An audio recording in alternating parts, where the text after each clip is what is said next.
listening to Lighting Up Real Estate with your host, Kendall Lockett.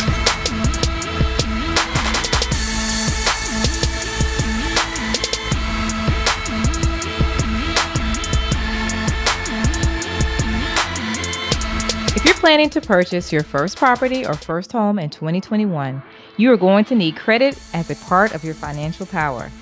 Credit allows you to use other people's money instead of your own.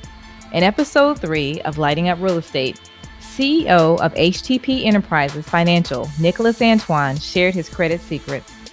Now let his company help you build wealth with credit.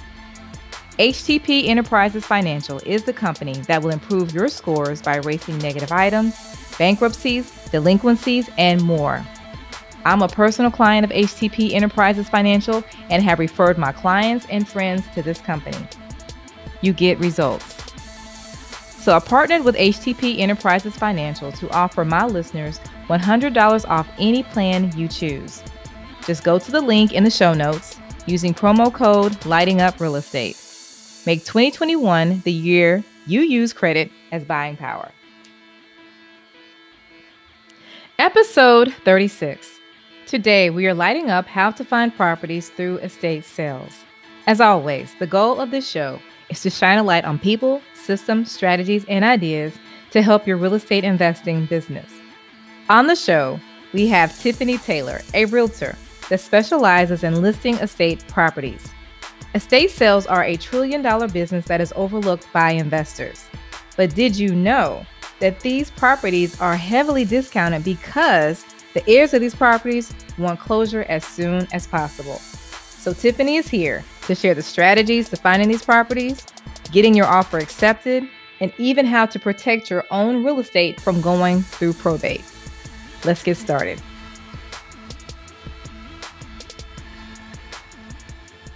Hey, Tiffany, welcome to Lighting Up Real Estate. Hey, Kendall, thank you for inviting me. I'm so excited. Thank you. This is going to be so good. We finally got together again. So I think it happens for a reason when we have these opportunities to get together for a second time, because the first time we recorded, we had some technical issues. And so now I know this is going to be an even better interview. I agree. Let's definitely chop it up, because we just had an interesting couple of weeks and just with everything that's going on in the world. So, hey. A day in the life, right? Yes. All right. So I definitely wanted to get you on because you have a lot of experience in an area that we don't talk about in real estate investing. Okay. And I'm doing some research. I found out this was a $1 trillion industry. It is. It's definitely a niche that get overlooked. Mm-hmm. And I'm not sure why. I don't know. I think maybe people think that it's something that they can't get into or get in touch with. Yeah. They found me accidentally, but I work it just like any other aspect. Okay, so let's get into estate sales. What exactly is an estate sale? An estate sale is the sale of a property after the owner has deceased. Mm-hmm. And there can be heirs, with or without probate. There could be a will or not. And basically it's just the sale of the property after the owner has deceased. And like I said, this niche kind of found me. Mm-hmm. I work with several attorneys and have tons of friends that are attorneys, and they just decided to call me, which I'm okay with. Right. That's what estate sales is. Just selling the property after the owner's deceased, and it's just take a little bit more care because it's more of an emotional transaction than any other transaction. So this takes a lot more hand holding, consulting, and a lot more care. Okay, so the reason why this is like an industry that many investors don't know about is because we get these houses, or possibly can get these houses at a discounted price. That is correct. Yes, you can possibly get it at a discounted price. Again, because they can take some time to have these transactions to close, depending on the situation. Some are fairly easy, and then some, when they're involved in court, it can take forever. But a lot of the times when the family is dealing with these properties, they're either just trying to, get it over with and just in this transaction and trying to close the chapter in their lives so they can move on as well. Yeah. So you're pretty much buying the properties as is. You are absolutely buying the property as is. Wow. Okay. So that gives us the opportunity to also give that discounted price too, because we could go in seeing certain things might be wrong or might need to be rehabbed. Okay. Yes. And 9 times out of 10, these homes are outdated by probably several decades sometimes. Yeah. And a lot of the times, if they are outdated, you don't want the family to just do touch-ups or just do things here and there, whereas the property may need a complete rehab. So that's why I usually tell families, like, look, if you can't do a full kit and caboodle, don't go in and do any patchwork. Let's just save it. Let's just do it as is and be done with it. Yeah. Okay. So if I'm an investor, how do we find these properties? Well, first and foremost, connect with a well-trusted realtor or real estate professional in your area, such as myself. Absolutely. But I would say definitely through attorneys. Build relationship with attorneys who specialize in family family estate sales and or just family law, because that's exactly where I get these referrals from. And that's probably the best way. I know a lot of people try to go through the courts and, go to the courthouse and kind of sit in on a lot of these, but that's a little bit of a cold market. So you want to be able to receive the referrals or receive that call through an attorney who have already made that connection for you and have already warmed up the client for you and just ready for you to go right on in and close the deal. Nice. Okay. So what would be the advantage if we just said, you know what, we'd rather have somebody speak for us and get with a realtor than us trying to go in for ourselves? Well, because the realtor can then, again, like I said, this is an emotional transaction. Yeah. So the realtor will be able to take their time, build a rapport with the family, build the trust. And that might not be something the investor have time to do. As an investor, you're out on the street, you're trying to find these deals and you're just busy. Whereas a realtor will take the time to work through the family's questions, walk them through it, make sure they're cleaning out the property on time. I've got a closing today, right before we recorded. Yeah. That was an estate sale. The family had cleaned it out. And that was an emotional thing for them because this was a home that they grew up in. Now both of the parents are deceased and they're cleaning it out, years of memories that, from their childhood. And now that they're adults, an investor may not necessarily have the time to, again, go through their emotions with them, whereas the realtor can take that time to do that. Awesome. Okay. So were you representing with the closing you had today? Congratulations. Thank you. Were you representing the buyer or are you representing the sellers? I represented the seller on this one. Yes. Okay. So take us through that process. How long did it take for this to go through probate?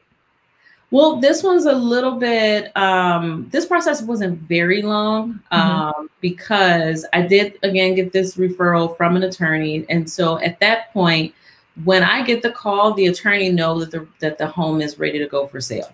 So that's the plus side of, again, having that relationship with some attorneys, that you are not there throughout the long process of, getting the estate administration ready to go.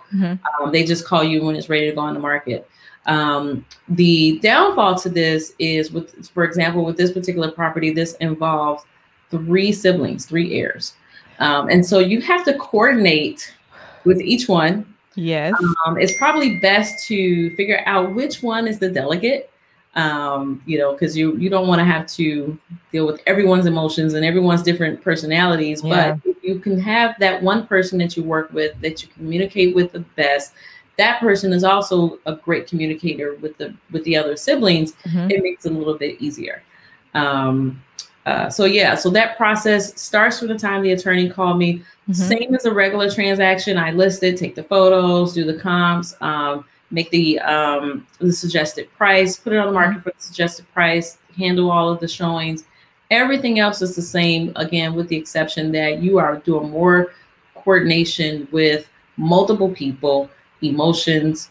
I had a little bit of an issue with price with these individuals because, of course, they always think that their home is worth, up here. Of course, the emotional attachment to it. It's emotional It's attachment. invaluable. Exactly. They just recently had the final walkthrough yesterday. And I had to make sure to call them and say, did you guys get everything out of the house? Oh, Did you move all of the furniture? And again, this was emotional for them. Yeah. So just I showed up while they were doing some of the clean out. And they're going through, there's old photos, there's old furniture, there's their parents' clothes that they hadn't cleaned out, So again, you're just really consoling with them and making sure that they get everything done and that there's no hiccups, that all of the siblings are on the same page, because that can happen, of course. And just, everything else with the transaction facilitator is no. If let's say an investor wasn't going through a realtor, or there wasn't a realtor such as you in their area, and they're like, okay, we got to wing it. We don't have that Tiffany Taylor here where we are. Is there a way that we can somehow help the families through that process? Like, is it easier to say, hey, get what you need and we'll remove everything else? Or, how do we make this easier for them at the same time? Because like you said, it's very emotional. You have siblings involved. Yes. That's definitely one suggestion, that, hey, get what you need and we'll take care of the rest. And be prepared as the investor. Be prepared to do that clean out. Because some of the times, again, if this person had lived in this home for 20, 30 years, there's probably a lot of things in that house. So don't anticipate the family, and it wouldn't be worth the stress of putting the family through that to have to clean out everything, when you can just offer to say, hey, you know what, get what you want, leave everything else to me. I'll help you guys out. Long as you get everything you need, everything will be trashed out. So that's a great suggestion. In addition, if it saves them time and money, that might even help your discount a lot more. Okay. Because there is a property I'm thinking of as we had this conversation that is an estate. So this is a great conversation. Okay, so when we decide that we see the listing, like you just had, like, are there competitive offers, or how do we determine like how to make the best offer? Because I'm pretty sure if it's at a discounted price, we're in a seller's market. We're dealing with some competition. Yes. So it is competitive. Again, especially if you've priced it competitively with the other homes in the market. Yes, that is. It's very competitive. So everything else, you're going to have multiple offers. You're going to have to present those offers to, again, all the parties involved. That's who makes the decision. It's the siblings or whoever the heirs are makes the decision. Exactly. So remember my first tip, if you can get to communicate with just one of the siblings, that will make your offer presentation even easier. If you can get them to agree that one sibling make the decision, that's even easier for you, instead of having, and of course that sibling communicate, with the rest, but they make the decision collectively with the one sibling, really kind of just trying to drive it and guide and just say, hey, this is the best one. I think we should choose this. And that makes my job a lot easier. Same thing for an investor. If you can just build a trust in one, making sure that they communicate, because what you don't want is that one sibling to take charge and say, well, forget the others, I'm not going to call them. You don't want that either. Right. You just want to just probably have the main spokesperson to speak for the rest. So at the end of the day, are they looking at the majority of what you're seeing since being a listing agent? Are they looking at the price? Are they looking at how easy the process will be, as far as like how soon they can close? Like what is the determining factor? All of the above. So and it depends on what their situation is. Some of the siblings may live out of state. They may have moved, so it may be easier for them to have a closing so that they don't have to come back and forth, cleaning out the house, removing some items, and also price, so you kind of have to, again, gauge what is their pain point and activate towards their pain point. That's a great point. That's what I was thinking too. Like, you're pretty much going in as a problem solver to figure out what's going on with the family and how I can help. Exactly. And get the house. I've been to, I had one sale, an estate sale, and the individual, the deceased was a hoarder. And I absolutely could not get inside the house. I opened the door and I just really threw my hands up. Right. But again, that went towards working with the siblings, kind of showing them the expectations. They were out of state. So I, had to send tons of photos and just, take that shot and just says, hey, this is what I'm dealing with. And so that's a safety concern. And so we have to discount that because buyers are not going to be able to properly inspect this home. They're pretty much going to be purchasing sight unseen. Yeah. And this is the anticipation. So, and when you're dealing with different family members, you don't know what their relationship was. That's true. That's true. Yeah, because you can have some that don't care or some like, no. Exactly. Yeah. Exactly. So you've kind of, got a couple of waters to navigate and kind of feel this out and see how it works. Talk to the attorney, see what the attorney knows about their relationship ahead of time. That's a good point. And use that to your advantage. Yeah. Okay. So once we put in the offer and the siblings make the decision, does it have to be also approved by a judge, or is it just once the siblings or the heirs make that decision, you're under contract? So you will get all of the legalities from the attorney. And I let attorneys be attorneys. I play my role and stay in my lane, right? But I do have to know that for at the time that we accept the contract. And so we know what parties and what names need to be on the contract. So make sure you get that clarity ahead of time so you know what to anticipate, and you can let the buyer know what to anticipate if this is something that needs to be approved by the court, or if the approval has already been done and this is just administered by the executor of the estate, that'll make it easier. So just make sure you get that clarity ahead of time from the attorney. Okay. So how long does it take after, let's say we get our offer accepted? Then how much is it, like a typical sale, or if we're even, because I know we got to be cash buyers because we're taking the property as is. Sometimes. So really? They can still be finance buyers. But in this particular case, we was able to accept the finance buyer. And everything else was like the typical sale. We're closing. I think we're at about 40 days with this one.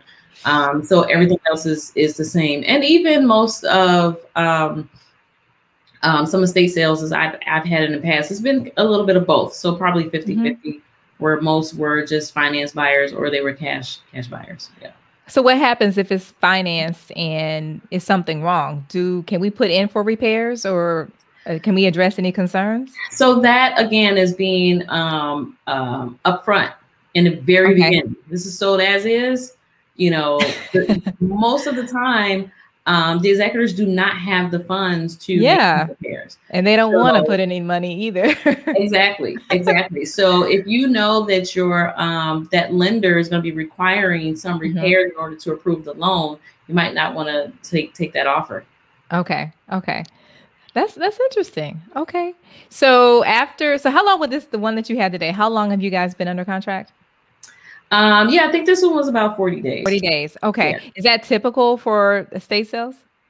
Yeah, that's pretty typical. Okay. I've had, of course I've had those special, situations that took much longer. I actually had an estate sale. This was a couple of years ago. I was the listing agent representing the seller, and the seller at that time was, selling her deceased mother's home. And during our listing and our sale, and we actually had a buyer under contract, that individual passed away as well. Oh, wow. And so then I had to get direction from her daughter. We did eventually sell, but because of that, that kind of threw a whole monkey wrench in the transaction. And again, I had to lean heavily on the attorney because fortunately we were prepared for her transition, and we had to put some items in place. For our county, in Cook County, we have what's called a transfer on death certificate, which avoids probate with it when it comes to real estate. So definitely check your counties for a transfer on death certificate. It's a simple piece of paper that like a two-page sheet that has to be signed and notarized prior to death, and then after death, it immediately transfer ownership just by going to the recorder of deeds, filing the death certificate, and it transfers the ownership. So I did not have to take the listing off the market and, start the process all over. Yeah. But it did make it a little bit lengthier. However, it was not what it could have been. Yeah. Because again, this is what 2 generations now of the deceased, where again, there's more siblings, more, more heirs that I would have had to have dealt with. Yeah. So we were prepared for that. And the attorney did the proper procedure to make that very easy. So yeah, a transfer in death certificate. You just told us something I'd never heard of. Yes. Like I've always heard of trust, to avoid probate. But yeah, I'm definitely going to do some research on that one. Yeah. And to be completely transparent, I mean, in our community, we do not see a lot of people that prepare for death. We don't see a lot of wills. 67% of us do not have it. Yeah. And so one of my missions is I love to educate, especially first-time home buyers, and educate people for, if this were to happen, what is your plan? How do you plan on leaving your legacy and leaving your real estate and your property to your heirs? And that has to be done.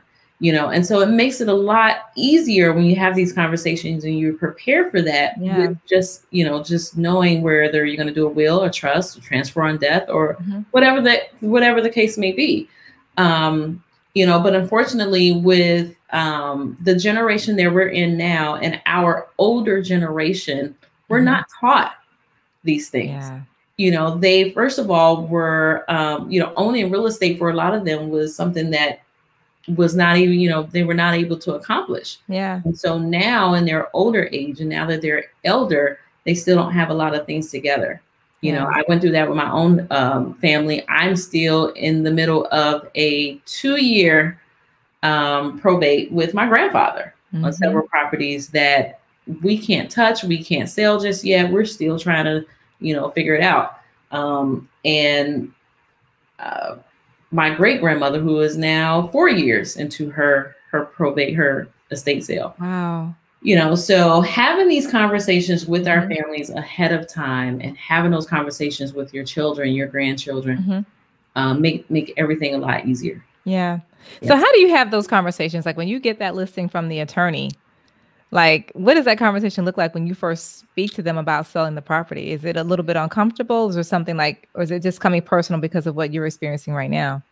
I think it's becoming, I was doing estate sales even before my personal experience. And then when my personal experience happened, it just made it that much more, just increased the drive in me to just now educate about it. But the conversation for me has been a little bit easier just because, again, the attorney warmed them for me. So although the attorney is more matter of fact, I am very educational and consoling and can just relate to you now, especially now that I'm gone through it. Yeah. Myself. My grandfather had no idea some of the properties that he owned, he did not own. I've come to discover that a property that he had was a rental property he's had over 20 years. Now in his death, I've discovered that he only owned it by 50%. Only owned 50% of that property. Who's the other? The other 50%, she didn't even know she owned it. No way. I had to do a title search to just discover who this person was. And she's a distant relative that I've never met. And now I'm having a conversation with her as to say, okay, look, my grandfather's deceased. They own the tenants in an entirety. What do you want to do? What can we work out? So it's, those conversations have to be had. And as gentle and as sensitive as they are, we've got to talk about it. We have to educate our young people about it as well. I definitely agree. Luckily for me, it was a blessing because I am an heir to investment properties. My father has set everything up to where we didn't have to go through probate, but it's like when I got into real estate school to make sure that I maintain these properties, we're able to get more properties and just get better education to make sure I don't lose these assets. I was realizing like these statistics, like what we're talking about right now, is like we just don't know. Like our Our community doesn't have the trust. We don't talk about transfer of wealth, going to the next generation. And then when I was in class and I'm learning about this in real estate school, I'm like, oh my gosh, this is going to be what I do. I've got to tell everybody I know about this because I love rehabbing homes. I love flipping them, but it's also bittersweet when I see the properties that are in areas where, people grew up, but because they did not teach their generation, the next generation, how to keep the property, pay the taxes. Yes. Oh gosh, pay the taxes. Yeah, because it was a property I got in an email yesterday. I get emails all the time from wholesalers, and it was like a community in Atlanta. And I remember it was all majority, of course, African American. Is being gentrified. And this house looked like something that my grandparents had in Tennessee. And I was like, "Cal, this is somebody's grandparents' house." And this house is going for like $600,000 after rehab. And I'm like, how did this happen? Wow. And I'm like, yeah, we've got to educate. We've got to keep the conversations going and having these conversations. I mean, it's so vital. And I mean, if anybody just hears this, it's kind of like go home, ask your parents, or your relatives, like, hey, where's your titles? Yes. Whose names are on these titles? Whose name are on the titles? What do you want to happen to these properties? What does the mortgage look like? Fortunately, a lot of people come to me now just to ask about their properties. I just had a great aunt that passed on Easter. And, she was sick. So it was expected, but we started having these conversations months ago about, just consulting with my family members. What's the status of the property? What's the status of the mortgage? What do you want to happen? In this case, she had a reverse mortgage. So I definitely had to educate them on the process of a reverse mortgage. Yeah. So again, these conversations have to be had, and it's too late. After the owner is deceased, it's too late. So it's kind of like we flipped the script of this conversation. Like we started out with how to find estates, and now we're like how to prevent your properties and your real estate from getting into these probate sales. Yes. And holding on to your generational wealth. I mean, really, that's what it's about. Well, I think again, yes, we've kind of switched gears, but that goes into what to expect. Even when you're trying to find these properties, because these are the situations that these families are in. These are the situations that you're in. And so when you have to at least know a little bit about each of these situations so you know how to address them, even if you're trying to acquire them as an investment property or something like that. So and as an investor, I would say another tip for the family is to let them know what your plans are for the That was my next question I was going to ask you. Let them know your plans. They love to hear what you have planned for the home that's been in their family for years. If this is my childhood family home and I grew up in it, I want to know what it's going to look like. What are you planning on doing with it? Are you going to move a family into it? Or are you just one of those investors that you just want to flip it and then move on and forget about it? So give them your background. Tell them what you've done in the community. Tell them about some of the properties that you've sold in the past, some of the families that you've helped in some of the other sales. You have no idea how much that rapport would really encourage the family to work with you. And again, get that discount that you want. So. Right. That is so great. Because I was thinking the exact same thing. Like we just have to go in, just letting them know, like we're not coming in to do harm or, we have good intentions. Yes. Yeah. I love that. Okay. So you just mentioned something that you're an investor. Okay. Yes. So I've got to ask, well, before we even get into financially lit, I still have a couple more questions about probate sales. Go for it. Okay, so if you're a realtor, because it's a lot of realtors right now, how do we get in? A whole lot. And this is an untapped market that a lot of agents don't even think about. Like we mostly go for the residentials, but this is an area that nobody's really you're dominating this area because it's not that many realtors in it. How do we get into being an agent and specializing in these estate sales? Well, I think again, just really marketing yourself towards attorneys. That's just been the win for me. I'm not one of those agents that go and again, search the court records or look for obituaries in the newspaper or something like that. I don't do that, again, because you're talking to families probably in the most difficult phase of their life right now, especially if they've lost a loved one. So working with those attorneys, building the relationship with those attorneys so that you get those phone calls. And don't forget just about only estate sales, but you can get other business from attorneys. They do divorces. People got to sell houses during a divorce. And those are just as emotional too. So I think just working with the various family law attorneys, you can definitely pick up these deals as a realtor, and you build that trust. And once you start marketing yourself and saying, and that's one of the other things that I do when I promote that I've helped this family during their transition and close this chapter throughout their home, and I, post something like that on social media, that's when I start getting the phone calls from other families who are in that same situation and say, hey, this is the situation, my parents are, in this stage, and we need to start having these conversations. So as a realtor, that's definitely untapped money, untapped market. Don't leave anything on the table. Go for it. Yeah, definitely. Cause like when I heard you, I think we were in Clubhouse. That's when I heard you. And I was like, that's the first realtor I've ever heard talk about this area that no one is talking about. Like, wait a minute. I never even thought about even getting into that, but it's needed. I mean, like I said, the research shows that it's in demand. So golly, okay. So, but also you are a real estate investor too. Yes. I'm an investor of everything. I invest in whatever makes me money is what I like to say. I think COVID really showed me that I've always been a believer of multiple streams of income. Yeah. And I used to get made fun of because people would say, oh, you got your hat and everything. You don't know what you're going to do. You got to pick one thing. And I, that's really not my style. Yeah. So I do have my hands in a lot of different things. Real estate is my primary passion. But I invest in, stocks. I've been investing in stocks since high school. Now, crypto, I do oil, I do invest in insurance. I just started 2 new policies this week, which I'm super excited about. I invest in boats. That's my new love. Like that's your new, I am really learning to invest in boats.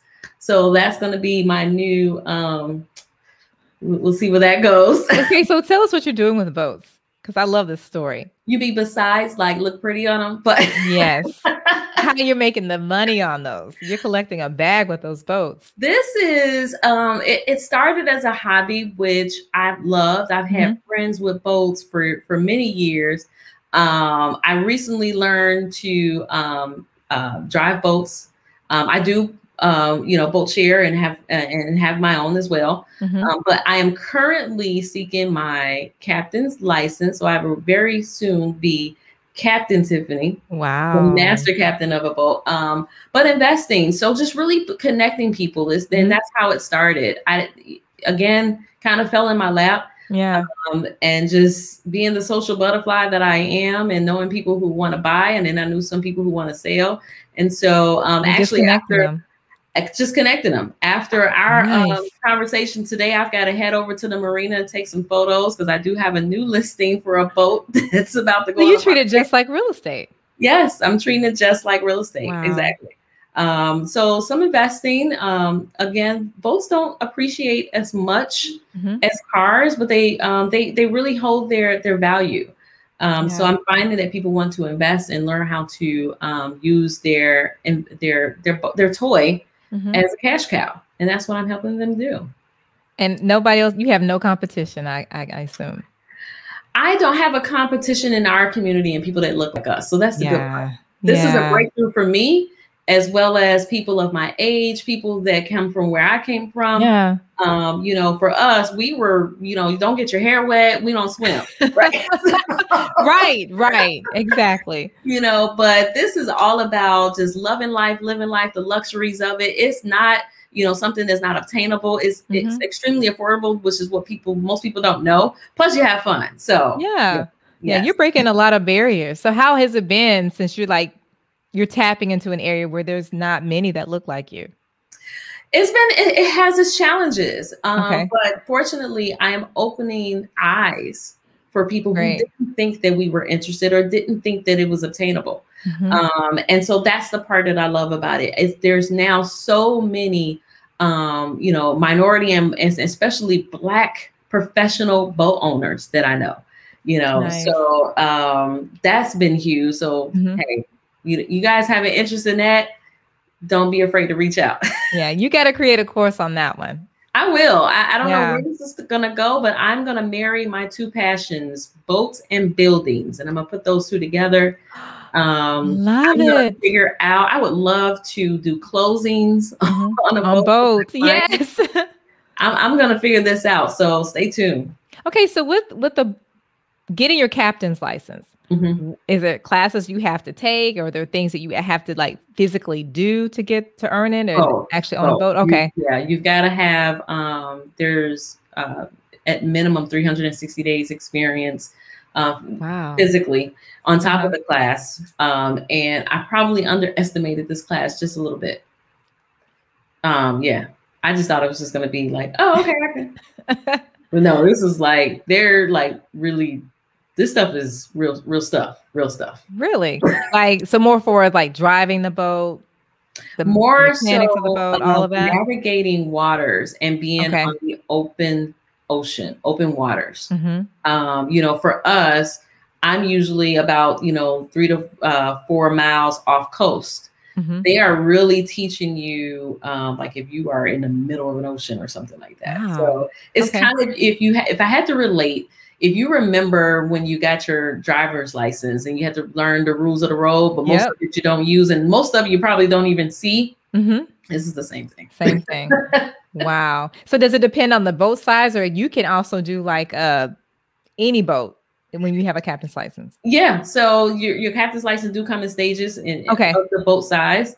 But I think for this first phase, I will be at a size that I would probably never drive. So. Nice. And I drive yachts already. Like what we have now, we're on yachts, girl. So that is awesome. When I call you got to come through. Yes, definitely. Okay, so since we're talking about money and your multiple streams of income, was there a financial book that you read that changed the game for you? Ooh, the very first one that came to mind. Oh gosh, Robert Kiyosaki. Rich Dad, Poor Dad. Rich Dad, Poor Dad. One that did it. Just absolutely threw me out the box for the very first time. Yeah. A small book called Who Moved My Cheese? I remember that book. Yes. Those were the books early on that really did it for me. Think and Grow Rich, of course. Yeah. You underestimate when people just throw books out there. You really underestimate them. And you gotta do it. Think and Grow Rich was definitely one. It was. But Rich Dad, Poor Dad, I made my kids read that book. So I made my girls read that. So those are probably some game changers for me. Nice. Well, we've already talked about COVID-19, but if you could use COVID-19, if you could describe COVID-19 in one word, what would it be? Probably a word that I can't say on that. I will say this: despite the uncertainty, despite the shelter in place, COVID-19 has probably had me the busiest that I have been in my 17-year career. That's awesome. The busiest.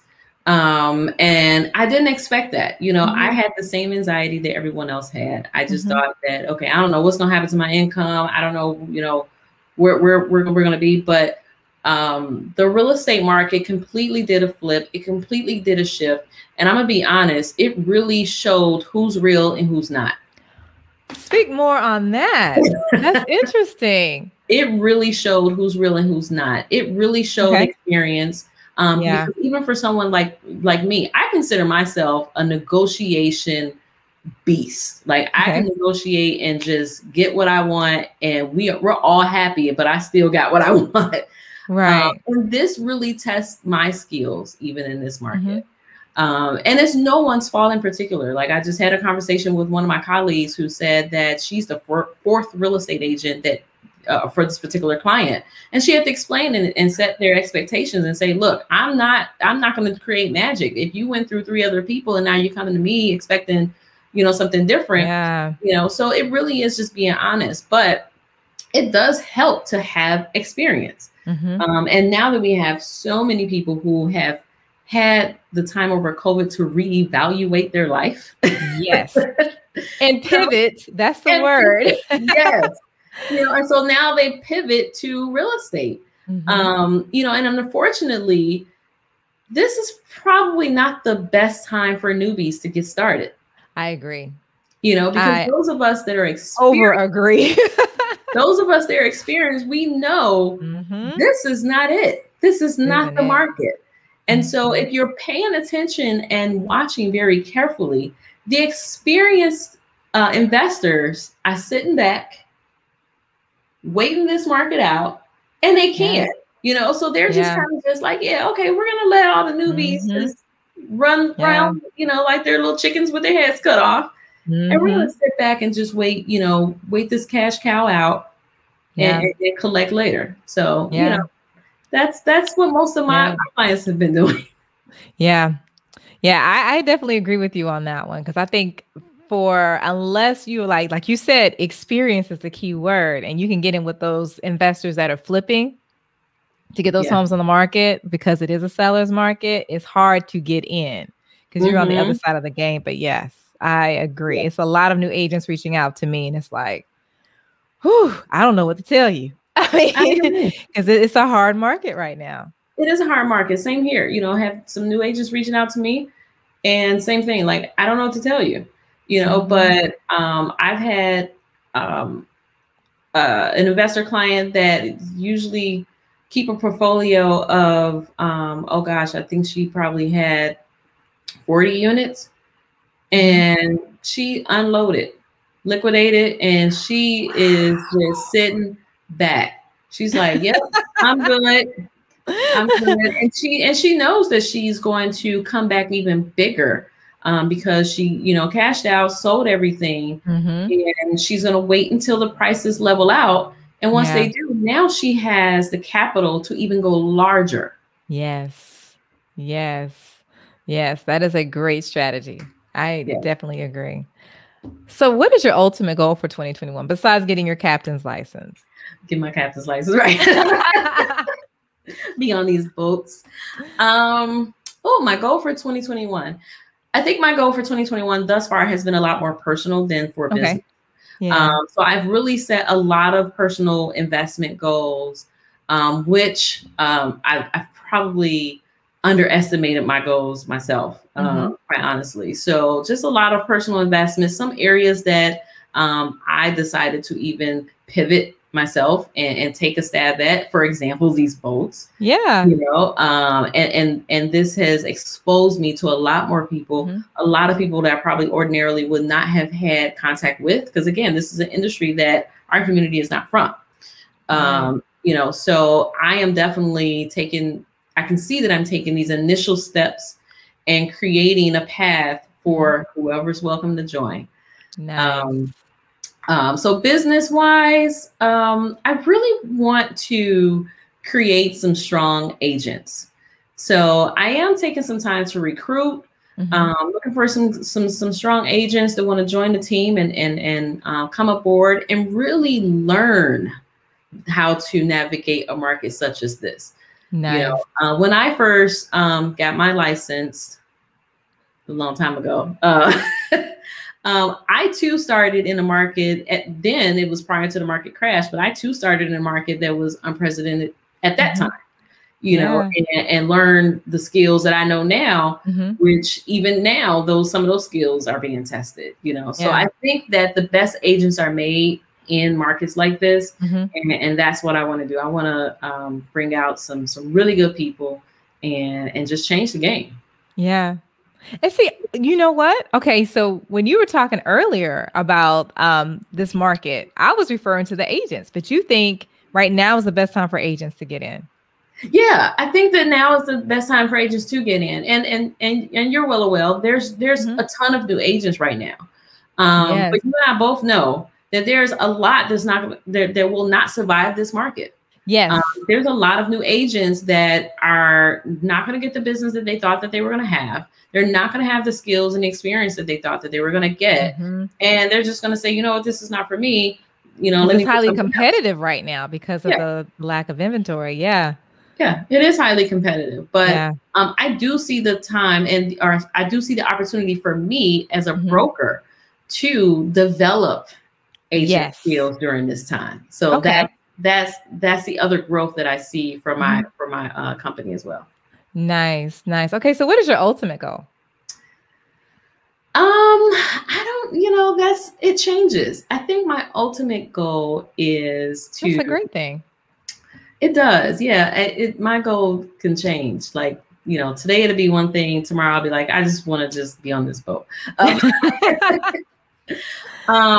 Ultimately, I just want to be able to leave an impact and leave Mhm. a legacy for people to remember me.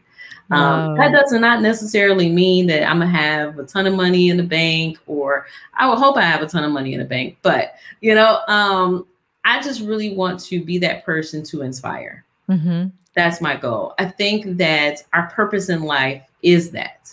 It's not necessarily Yeah. to have a boatload of money or to be famous or Yeah. it is to be fulfill the purpose and what you were here to, and put on this Yeah. earth to do, and to do it the best way you can. When Yeah. you are not living to that purpose is when you do yourself an injustice. Mm. I think that's just my ultimate goal. Now, how I go back about that ultimate goal, I want to do that through wealth. Through building wealth Building wealth. and Yeah. generational wealth for my family as well. Yeah. Tiffany, how can we find you? You can find me on all social media platforms. I'm most active on Facebook and Instagram. Tiffany Taylor on Facebook. Mhm. Tiffany Taylor Inc. on Instagram. Shoot me an email. You're welcome to email me. TaylorRealtyGRP@gmail.com. LinkedIn, TikTok. I don't. You're Yeah, on TikTok Clubhouse. now? I gotta find you on TikTok. Don't look for videos because I'm one of those TikTokers that scroll, but I love TikTok. But yes, I am on Yeah. TikTok too. I will start doing TikToks on the boat though, so I do think that that's You going to be. I think should. that's going to be my arena for TikTok. Yes. I But love it. TikTok take a lot of time. I did a TikTok and it was like, it took me 2.5 hours Yes. to show a rehab of a old fireplace to what we ended up doing. And I was like, Yes, it take a lot of time. So I don't make videos because Yeah. I don't have the time. Yeah. But you can find me there. So. Awesome. Awesome. Well, we're gonna do a TikTok for sure, for this interview. But yeah. Okay. I can, just don't ask me to edit the video and record. Yeah, that's too much time.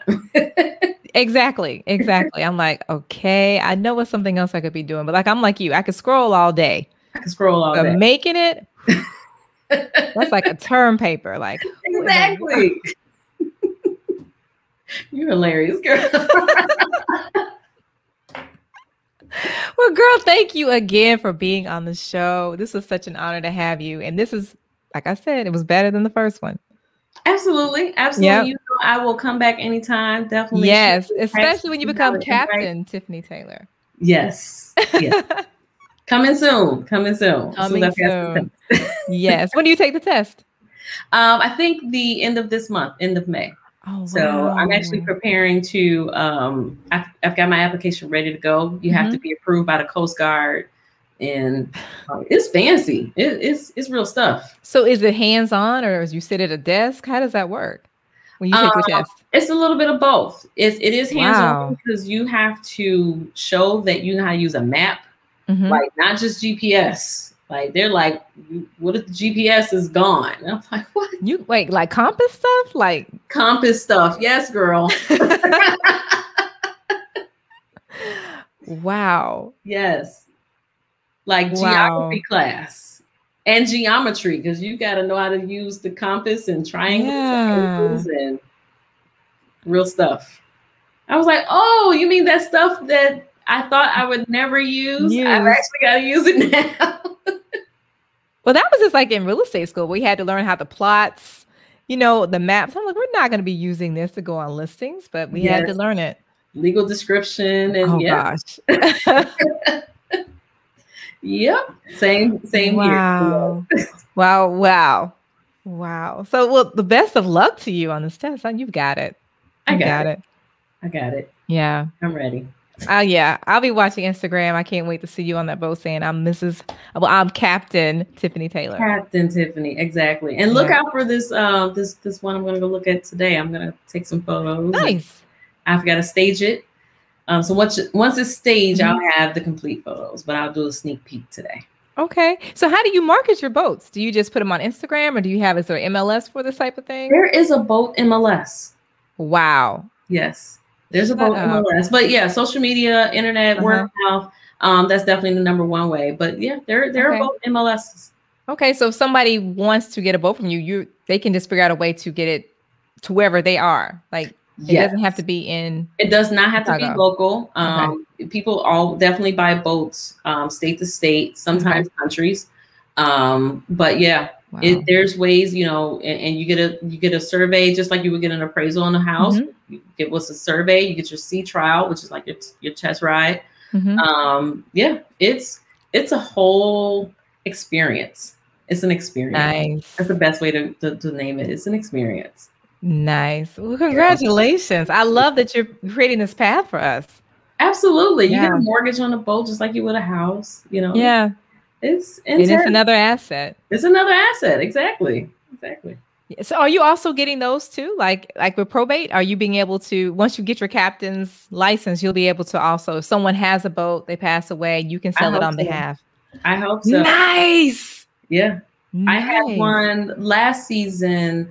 Worked with it was a divorced couple, and he just like let the boat go because he didn't want the ex-wife to get it. So it was a great discount, and there's great commission on boat brokeraging. I'm sure. I am sure. It's a brilliant idea. I love it. Absolutely. I love it. Thank you. Well, thank you for so much for being a light. Absolutely. It was a pleasure again. Yeah. To learn more about Tiffany, just go to lightinguprealestate.com. If you like this episode, share with a friend, leave a review, and follow the show. That's all for now. Stay safe, stay sane, and stay lit.